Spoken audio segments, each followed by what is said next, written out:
The rain was falling so hard that the city lights looked like blurred tears on the windshield. A man with tired eyes and a broken umbrella stood beside a luxury car that had stopped in the middle of an empty road. He had no idea that the woman sitting inside was one of the most powerful billionaires in the country. He only knew one thing: someone was stranded, and he had the tools to help. When he opened the hood of the car, the cold rain soaked through his old jacket. His hands were rough from years of repairing engines, and his shoes were already filled with water. But he didn't complain. He didn't ask for money. He didn't even know who he was helping. He simply looked at the damaged engine and said quietly, "Don't worry. I'll get you home." Before we begin this emotional journey, if you believe kindness still matters and second chances can change lives, please like this video, share it with someone who needs hope, and subscribe to Heart Kindness Tales for more inspiring stories. The man's name was Kellan Royce, a single father who had spent the last 6 years fighting a battle no one else could see. Every morning, before the sun came up, he woke his 8-year-old daughter, Amara, prepared her breakfast, fixed her school uniform, and walked her to the bus stop. After that, he spent the day at his small roadside auto repair shop, working on old cars just to earn enough to pay rent, buy groceries, and keep a little money aside for Amara's dreams. Kellan's life had not always been this difficult. Years ago, he had a loving family, a comfortable home, and plans for a future that looked bright. But everything changed when his wife passed away unexpectedly after a sudden illness. In one moment, the person who filled their home with laughter was gone, and Kellan was left holding a tiny child who didn't understand why her mother would never come back. He could have given up. Many people expected him to. Some relatives told him raising a child alone was impossible. Others suggested he should leave Amara with someone else because he needed to focus on rebuilding his own life. But every night, when Amara fell asleep holding her favorite stuffed rabbit, Kellan made the same promise.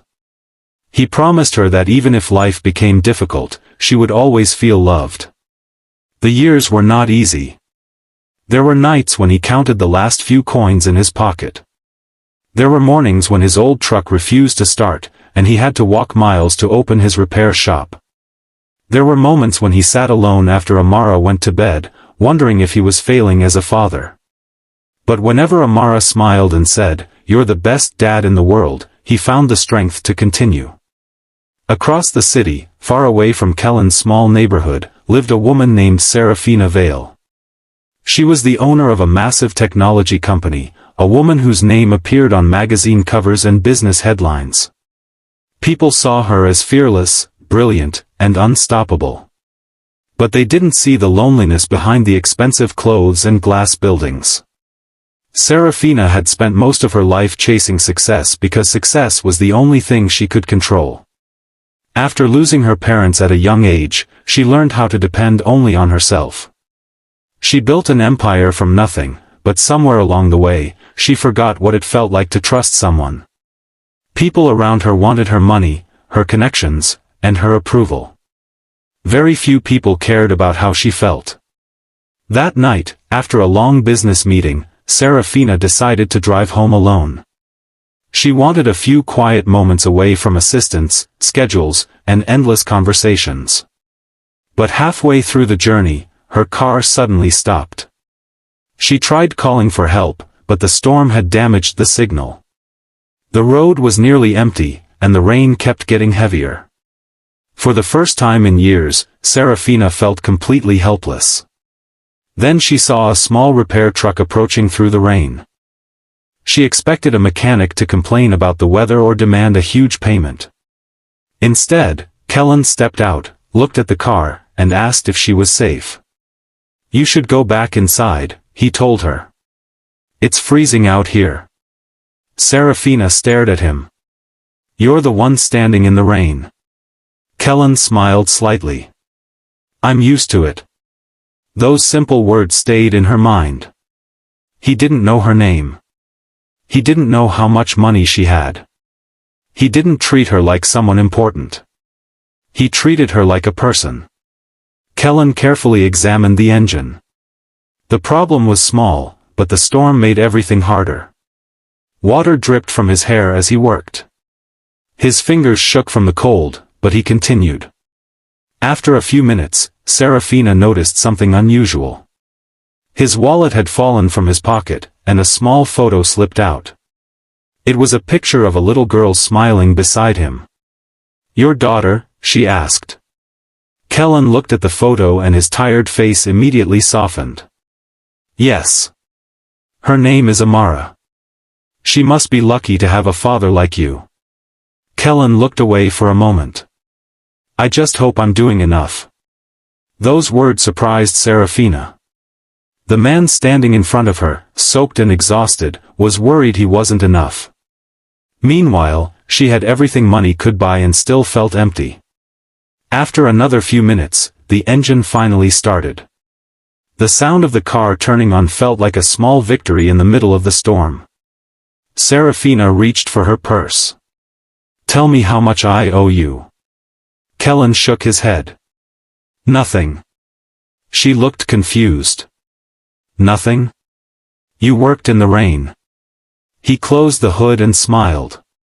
"Someone needed help. That's all." Nobody had ever refused money from Serafina Vale. She didn't know how to respond. Before she could say anything else, Kellan picked up his tools and started walking back to his truck.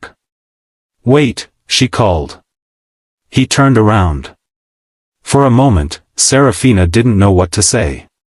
She had faced investors, competitors, and impossible business decisions, but somehow talking to this stranger felt harder. Finally, she said, "I want to see you again." Kellan looked surprised.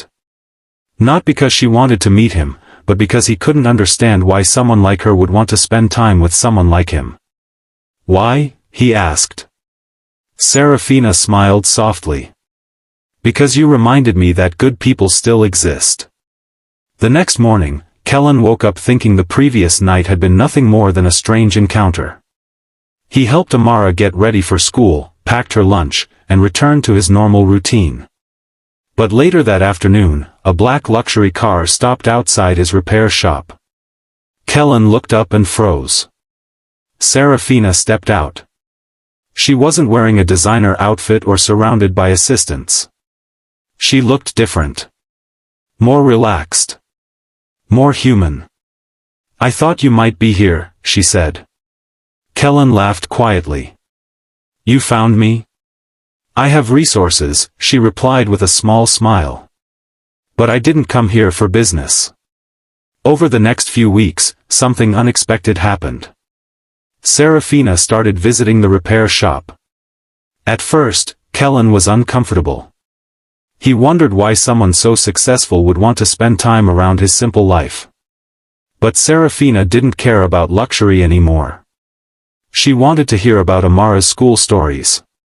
She wanted to know why Kellan kept fixing old cars instead of opening a bigger shop. She wanted to understand the man who helped a stranger without expecting anything. Slowly, Kellan noticed something changing. Serafina laughed more.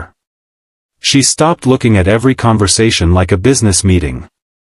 And Amara, who was naturally curious, quickly became attached to her. One evening, as the three of them sat outside the repair shop watching the sunset, Amara asked Serafina, "Do you have someone who takes care of you?" The question caught her off guard. Serafina looked at the little girl and admitted, "Not really." Amara thought for a moment and said, "Everyone needs someone." Those simple words touched a place inside Serafina that she had hidden for years. But life was never simple. Kellan soon discovered that his small repair shop was in danger. The landlord had increased the rent, and a large company wanted to buy the entire area. Kellan tried to hide the problem, but Serafina noticed. She offered to help. Kellan refused. "I appreciate it," he said, "but I don't want you to fix my life." Serafina looked at him quietly. For years, people had accepted her help because of her money. Kellan was the first person who rejected it because he valued his own dignity. That made her respect him even more. Instead of giving him money, Serafina used her knowledge and connections to help him find a fair solution. She helped him improve his business, bring in more customers, and build a future without taking control away from him. Months passed, and Kellan's repair shop began to grow. But the biggest change wasn't financial. It was emotional. Amara had someone else who cared about her. Kellan had someone who understood his struggles. And Serafina finally had something she never thought she would find again, a place where she belonged. One evening, as the city lights appeared in the distance, Serafina stood outside the repair shop remembering the rainy night that changed everything. She had entered that night feeling alone. She had left with a reminder that kindness could reach even the most guarded hearts. Kellan walked beside her and said, "Funny how a broken car brought us here." Serafina smiled. Maybe some things break so they can lead us somewhere better. Before the story ends, take a moment to engage with this video if it touched your heart. Leave a like, share your thoughts in the comments, and subscribe to Heart Kindness Tales so more stories like this can reach people who need hope. And before you go, please comment, "Kindness always returns," if you believe one small act of compassion can change someone's entire life. Because sometimes, the people who save us are not the ones with power or wealth. Sometimes they are ordinary people standing in the rain, choosing to be kind when nobody is watching.